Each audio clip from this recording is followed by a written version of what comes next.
छत्तीसगढ़ की सियासत में बीजेपी और कांग्रेस के बीच पोस्टर वार तेज हो गया है। जी हां, आपको बता दें कि सोशल मीडिया पर कांग्रेस के कथित कुर्सी दंगल को लेकर वायरल पोस्ट के बाद दोनों दल आमने सामने आ गए हैं। जहां बीजेपी ने इसे कांग्रेस की अंदरूनी कलह बताते हुए हमला बोला है, तो वहीं कांग्रेस ने भी पलटवार करते हुए सरकार पर कई गंभीर आरोप भी लगाए हैं।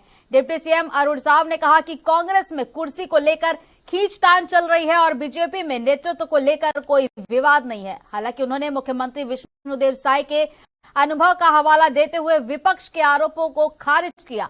वहीं पीसीसी चीफ दीपक बैज ने बीजेपी सरकार पर निशाना साधते हुए कई दावे किए और सरकार की कार्यशैली पर सवाल भी उठाए। सोशल मीडिया से शुरू हुई ये सियासी जंग अब बयानबाजी तक पहुंच गई है और दोनों दल एक दूसरे पर हमलावर हैं।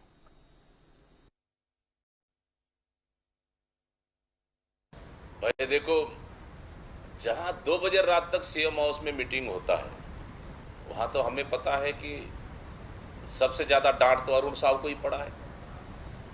अरुण साव भले ठीक है, सार्वजनिक रूप से नहीं बोल पाएंगे, लेकिन ये तो सच्चाई है, सबसे ज्यादा डांट तो अरुण साव को ही पड़ा है। और उनके लोग ही कहते हैं कि इस्तीफा देके भी रख लिए हैं मंत्रियों के, कभी भी बड़ा बम फूट सकता है। पूरे मंत्रियों का इस्तीफा लेके रख लिए, लेकिन अभी दिल्ली में जंतर मंतर आंदोलन उथल पुथल हो रहा था, तो उसको अभी रोक दिया गया है। तो स्थिति तो सरकार का गंभीर है, चिंता करने वाली बात है।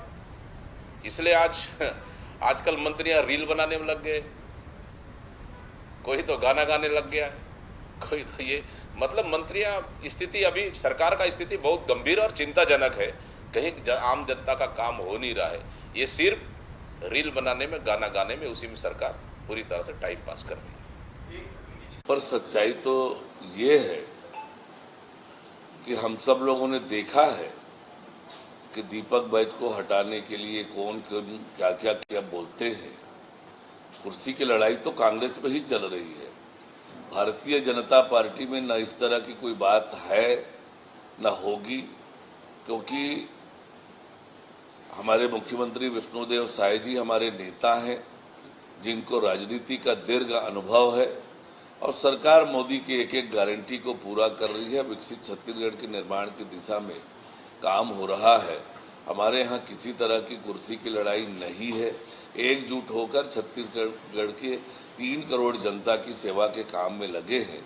वास्तविकता ये है कि कांग्रेस पार्टी के नेता झगड़ रहे हैं, आपस में कुर्सी की लड़ाई लड़ रहे हैं, और ये तो सार्वजनिक रूप से आ चुका है कि कोई बोलते हैं कि वो दिल्ली जाए, कोई बोलते हैं दूसरे को मौका दें। ये तो कांग्रेस पार्टी में सच्चाई है, जो बार बार पब्लिक के बीच में दिखता है।